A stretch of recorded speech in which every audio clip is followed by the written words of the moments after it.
journalistes, chers internautes, bonjour.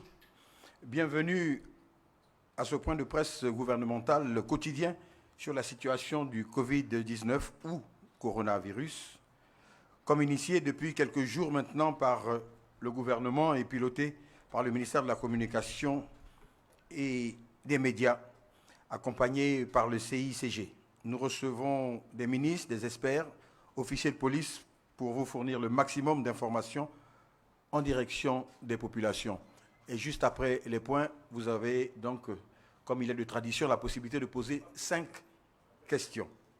Cet après-midi, 3 invités, 3 intervenants. Le premier, le professeur Beignet Vrobi, directeur général de l'Institut national de l'hygiène publique, que nous accueillons maintenant. Merci. Professeur.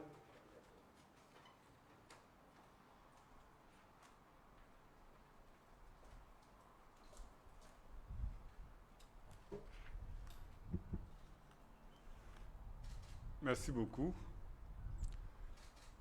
Mesdames et messieurs, le point de presse de ce jour sera consacré aux mesures de prévention basées sur l'utilisation des dispositifs de protection individuelle, notamment les combinaisons, les masques, les gants, les gels, les lunettes et les savons. Ces dispositifs sont destinés en priorité au personnel de santé, notamment les médecins, les infirmiers, les sages-femmes, les agents de laboratoire et les forces de défense et de sécurité qui sont engagés dans la lutte contre le Covid-19 en Côte d'Ivoire. Ces dispositifs peuvent être classés en 2 groupes. D'une part, les dispositifs barrières qui vont permettre d'éviter le contact avec le virus en créant un écran entre le virus et l'homme. Donc, il s'agit des masques, il s'agit des gants, il s'agit des combinaisons et des lunettes. D'où la nécessité de disposer d'un dispositif de qualité. Notamment, les masques doivent être de qualité. Et il faut les utiliser correctement. J'insiste sur le mot correctement. D'autre part, il y a des produits d'hygiène, notamment les savons et le gel hydroalcoolique. Il est à noter que le lavage des mains correct à l'eau et au savon est le moyen le plus efficace. Mais à défaut, on peut utiliser le gel hydroalcoolique. Concernant la population, les mesures d'hygiène sont fortement recommandées. Il faut dire que depuis le début de la crise, l'État de Côte d'Ivoire a mis à la disposition des autorités sanitaires de la Côte d'Ivoire plus de 28 milliards de francs CFA pour l'achat de médicaments, des intrants, des dispositifs de protection pour les agents engagés dans la lutte. En plus de la mobilisation de ces ressources par l'État, nous avons bénéficié de plusieurs dons de la part de partenaires nationaux et internationaux, aussi bien en bilatéral qu'en multilatéral. C'est donc le lieu de remercier, au nom de M. le ministre de la Santé et de l'Hygiène publique, tous ces donateurs qui nous ont permis d'avoir ces dons dans un délai raisonnable pour leur contribution dans la lutte contre le Covid. Excusez-moi, mon masque a sauté.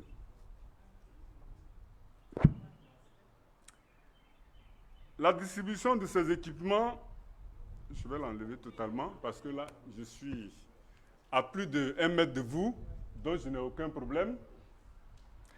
Donc la distribution de ces équipements, qui a débuté depuis le début de la crise, se poursuit jusqu'à ce jour et les quantités vont aller croissantes.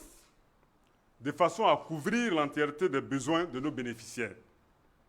C'est ainsi que toutes les structures, aussi bien les CHU, les CHR, les hôpitaux généraux, les districts sanitaires, les centres de santé, les points d'entrée à nos frontières, même les cliniques privées et les autres ministères ont été dotés. Ainsi, à ce jour, ont été distribués plus d'1,5 million paires de gants, 300 000 masques de protection, 300 pistolets thermiques. Et nous allons acquérir progressivement d'autres équipements. Mais déjà hier, il faut préciser que M. le ministre de la Santé et de l'Hygiène publique a réceptionné un important lot de matériel qui seront distribués dans les centres de santé, même les plus reculés. Pour conclure, je tiens à féliciter le personnel de santé pour son engagement, le personnel des forces de défense et de sécurité pour leur engagement également dans la lutte contre cette pandémie. Et je tiens à remercier ces personnels, surtout en leur disant qu'un plan de distribution est en œuvre et personne ne sera oublié, comme je l'ai dit. En direction des populations, je réitère les mesures de prévention édictées par le gouvernement, notamment le lavage correct des mains à l'eau et au savon. Le respect des mesures est vraiment important si nous voulons arriver à contenir l'épidémie et à freiner sa propagation. Par ailleurs, je vous invite à contacter de toute urgence les numéros gratuits suivants: le 143, le 101 ou le 125 devant tous signes suivants: la fièvre, la toux, les courbatures ou les difficultés respiratoires. Je vous remercie. Et je me tiens à votre disposition pour d'éventuelles questions. Merci.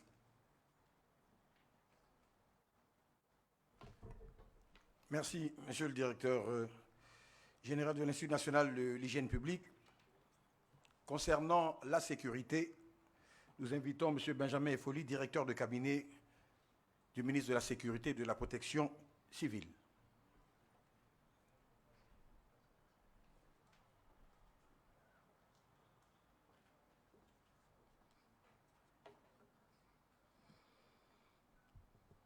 Monsieur le directeur général, mon commissaire représentant la police nationale, mesdames et messieurs les journalistes, pour ce point de presse de ce jour, et en raison des nombreuses préoccupations qui nous reviennent du terrain, Monsieur le ministre de la Sécurité et de la Protection civile m'a instruit de faire des précisions sur 2 points. Le premier point, c'est la mesure portant fermeture provisoire de certains établissements recevant du public. Je ne sais pas si nous n'avons pas communiqué suffisamment, mais apparemment cette mesure pose problème et de nombreuses interrogations nous sont adressées. Le ministre m'a demandé de rappeler que cette mesure reste en vigueur. Ainsi, maquis, salles de cinéma, débits de boissons, restaurants demeurent fermés sur toute l'étendue du territoire national. Cependant, les magasins et étals essentiels au fonctionnement et à l'approvisionnement des ménages restent ouverts. Mais les magasins et étals qui restent ouverts, à ce niveau, Monsieur le ministre appelle les Ivoiriens à la discipline et au civisme et leur demande au niveau de ces activités économiques le respect strict des consignes de distanciation et des mesures barrières prescrites par le ministère de la Santé et de l'Hygiène publique et dont le professeur vient de parler tout à l'heure. En deuxième point, Monsieur le ministre m'a demandé de faire cette précision sur la circulation des personnes entre Abidjan et l'intérieur du pays. Il faut rappeler que cette mesure pose d'énormes problèmes puisque, de ce qui nous est revenu du terrain, beaucoup de camions ont été bloqués sur la route. Alors que de cette mesure sont exclus les transports de produits agricoles, animaliers, halieutiques, miniers et manufacturés dans les deux sens. Je pense qu'un arrêté ne peut pas aller dans les détails. Nous avons essayé dans le texte de montrer les exclusions de la proscription. Malheureusement, dans l'application, ça posait problème. Donc, monsieur le ministre m'a demandé de rappeler cela, que dans les deux sens, aussi bien d'Abidjan vers l'intérieur que de l'intérieur vers Abidjan, ces produits dont je viens de parler, qui sont des produits agricoles, qui sont des produits manufacturiers, animaliers, halieutiques et miniers, et qui permettent à l'économie nationale de continuer de vivre, ne devraient pas être bloqués sur les routes. En conclusion, je voudrais juste rappeler que cette situation exceptionnelle est liée à la grave situation que nous vivons. Il serait intéressant que chacun de nous se limite aux activités essentielles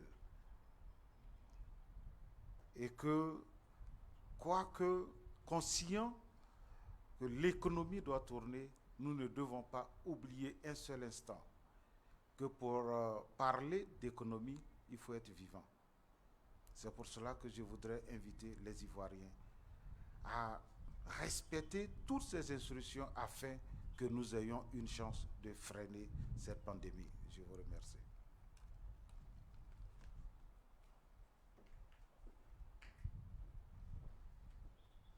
Merci beaucoup, monsieur le directeur de cabinet du ministère de la Sécurité et de la Protection civile. Point sécuritaire, pour le faire, le porte-parole de la police nationale, le commissaire principal Bleu Charlemagne, que nous invitons maintenant.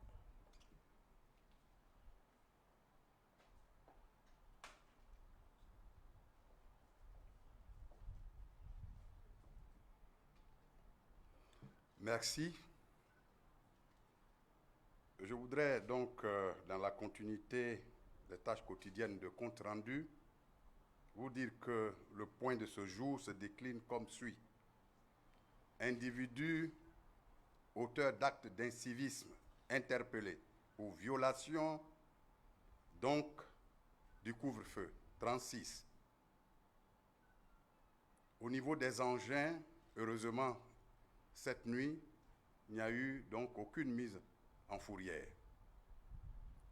Le point des personnes assistées, 0,5.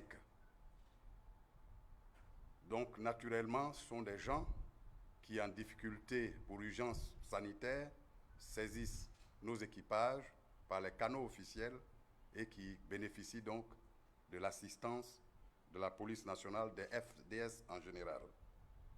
Corps enlevés, 3, déposés dans les différentes morgues au niveau national. Il faut donc dire qu'à ce jour, au 8e jour de la mise en œuvre du couvre-feu, nous sommes à 457 cas d'actes d'incivisme interpellés et déférés devant les différents tribunaux compétents. Nous avons au total 76 donc engins auto, moto et tricycles mis en fourrière et au total 41 personnes assistées pour détresse sanitaire. Voici en gros le point de séjour. Au niveau des corps enlevés, nous avons 8 corps pour décès naturel. Je le répète et j'insiste, ce n'est pas pour le Covid-19, c'est plutôt pour décès naturel et déposé dans les différentes morgues. Ce point emporte naturellement l'analyse suivante. Quand nous prenons la moyenne au 8e jour, nous sommes à environ 60 à 70 cas d'incivisme avéré. C'est encore trop, surtout qu'il s'agit de questions vitales liées donc à la sécurité sanitaire de nos compatriotes, que nous invitons sans délai à se conformer aux prescriptions édictées par l'État ivoirien. Je vous remercie.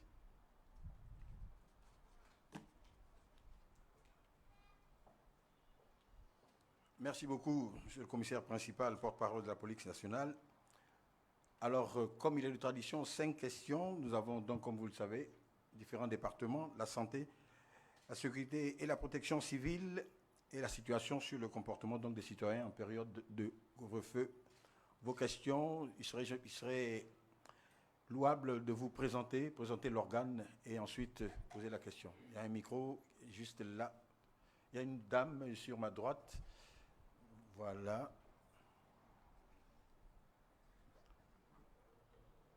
Allez-y. Alors, merci beaucoup. J'ai 2 questions. Je pense qu'une s'adresse Vous aux êtes, représentants. J'allais en venir. Ah ben d'accord, ok. D'accord. Vous allez comprendre pourquoi. Oui, allons-y. Voilà. J'ai une question qui s'adresse aux représentants du ministre de la Santé et à la sécurité. Je suis Corona Sekongo. Mon Corona, ce n'est pas le virus. Hein. Oui, vraiment. Voilà, c'est l'antidote. Merci. Merci beaucoup, des Business 24. Alors, la première question, je voulais savoir si le matériel qui est arrivé hier, c'est vrai que le ministre de la Santé est allé avec le représentant du Premier ministre réceptionner le matériel à l'aéroport. Il y a Alibaba, la fondation d'Alibaba, qui a octroyé du matériel aussi aux pays africains. J'aimerais savoir si la Côte d'Ivoire va en bénéficier ou en a bénéficié comme le Sénégal a réceptionné le sien récemment. La seconde question, la sécurité. On constate que malgré le couvre-feu, il y a des actes de vandalisme, des microbes qui ont découpé une personne, malheureusement, ces jours-ci. C'est vrai que la police annonce qu'ils ont été arrêtés. Mais qu'est-ce qui est fait? Le couvre-feu existe et les gens continuent de tuer, malheureusement. Est-ce à dire que les forces de l'ordre ne sont pas au contact véritablement des quartiers, des cités? Parce qu'on a l'impression que c'est les grandes voies seulement qui sont sillonnées. Et les quartiers, qu'est-ce qu'il en est exactement? Merci beaucoup. Merci beaucoup. Seconde question, si nous en avons. Oui.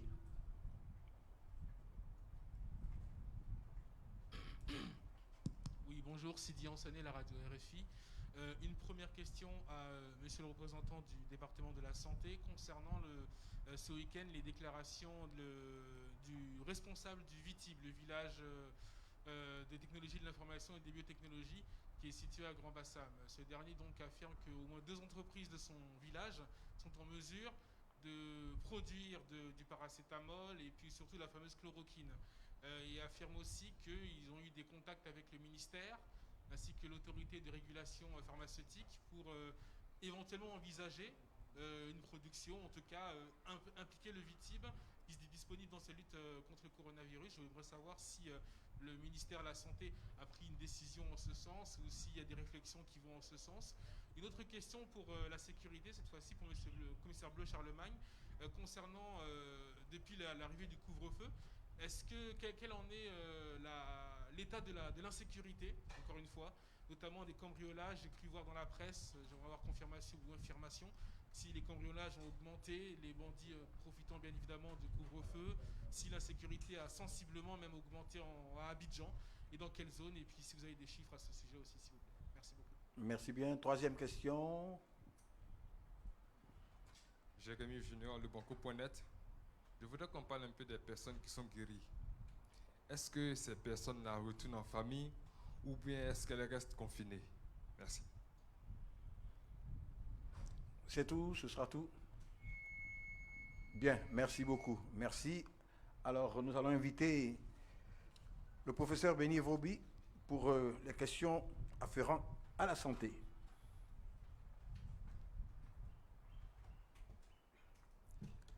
Merci beaucoup pour l'intérêt que vous accordez à ce point de presse du côté de la santé. Il faut dire que à Mme Sekongo de Business 24, effectivement, M. le ministre a reçu hier du matériel d'un partenaire, d'un donateur. Je lui en laisse le soin de présenter le don. Ben, comme vous avez parlé d'Ali Baba qui a déjà fait, je vous rassure que la Côte d'Ivoire, au titre du Sénégal, comme vous l'avez dit, a bénéficié de ces dons. Et pour être précis, on a reçu 100 000 masques et 1100 équipements de protection individuelle. Donc déjà, la Côte d'Ivoire est un bénéficiaire de ce don-là.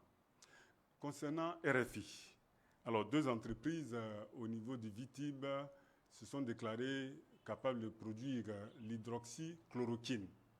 C'est important que ce soit très précis. Ce n'est pas la chloroquine dans le cas de la lutte contre le Covid-19, c'est l'hydroxychloroquine. On a souvent tendance à confondre. Ça, c'est le premier élément. Deuxième chose, Monsieur le ministre de la Santé a été très clair dans sa déclaration d'hier. Il a dit que ces entreprises ne disposent pas de matériel, ne disposent pas de matières premières pour cette fabrication. Donc nous en tenons à cette déclaration et je pense qu'on doit éviter de polémiquer dessus.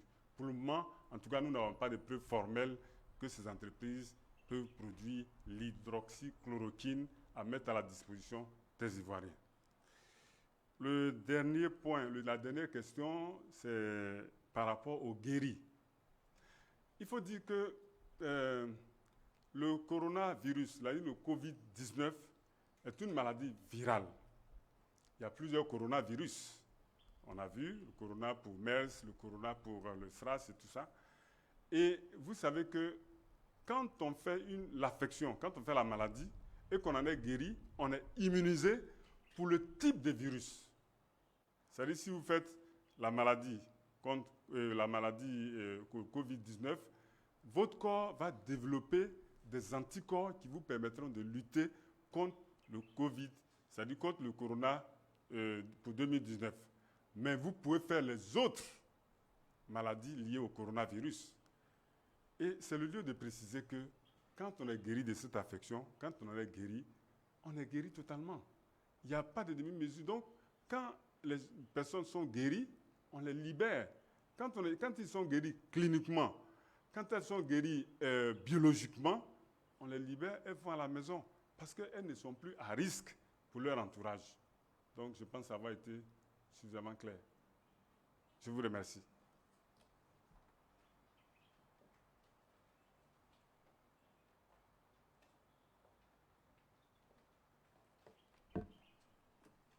Merci. Il y a deux principales préoccupations. La première, mais les deux se rejoignent, je crois. Elle concerne justement l'état de sécurisation de nos forces en période de couvre-feu et en général pour ce qui est de RFI au plan national pendant cette période. Oui, naturellement, nos activités régaliennes, donc de sécurisation des biens et des personnes, n'est pas rompue. Pas du tout au profit du couvre-feu. Bien au contraire, elles sont renforcées. Vous savez, nous sommes ici face à une situation qui est déjà réglée en amont par la mise en œuvre des CCE, entendez cellules communautaires d'écoute, pour justement permettre aux populations ivoiriennes, dans le cadre du nécessaire dialogue socio-sécuritaire, d'être les confidents de leurs forces de police, leurs forces de gendarmerie et leurs forces armées, dans le cadre justement de la mise en œuvre de la politique de sécurisation de nos populations. On a appris, comme vous, avec beaucoup de pincement au cœur, ce qui s'est passé à Abobo-Bessé, mais sachez que la police, à travers donc ses composantes de proximité, a fait ce qu'elle devait faire, pour que cela un frein soit mis à cela. Naturellement, sur 8 jours, je pense que ça a été le seul cas qui a été révélé. C'est vous dire que des dispositions musclées sont prises pour que ces personnes malveillantes ne profitent pas de l'accalmie nocturne qu'impose le couvre-feu, justement pour perpétrer des actes malsains. Vous pouvez compter sur votre police pour cela. Et aujourd'hui, oui, l'état de la sécurisation d'Abidjan et, j'allais dire, de toute la Côte d'Ivoire va très bien, se porte très bien, parce que nous sommes renforcés, les effectifs sont renforcés, les moyens sont renforcés, et le moral est très haut pour faire front à tous ces malfrats. Est-ce que je voudrais vous dire, en termes donc de statistiques, vous voyez un peu ce que j'ai relevé tout à l'heure au niveau donc de la violation du couvre-feu. Ces citoyens qui pour certains sont de bonne foi, mais pour la plupart de mauvaise foi, vont répondre incessamment de leurs faits devant les tribunaux. En tout cas, vous pouvez compter sur votre police pour continuer d'assurer de façon constante, justement, la sécurité des personnes et des biens en Côte d'Ivoire. Voilà un peu ce que je voudrais vous dire. Je vous remercie.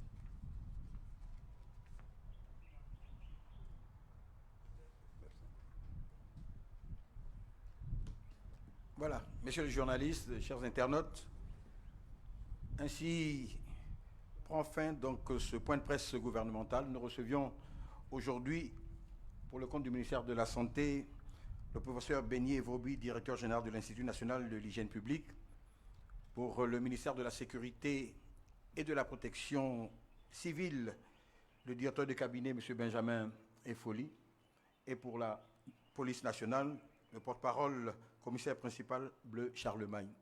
Sur ce, nous vous donnons rendez-vous demain à la même heure, et surtout, si vous n'avez pas d'activité essentielle à faire dehors, restez confinés. Je vous remercie.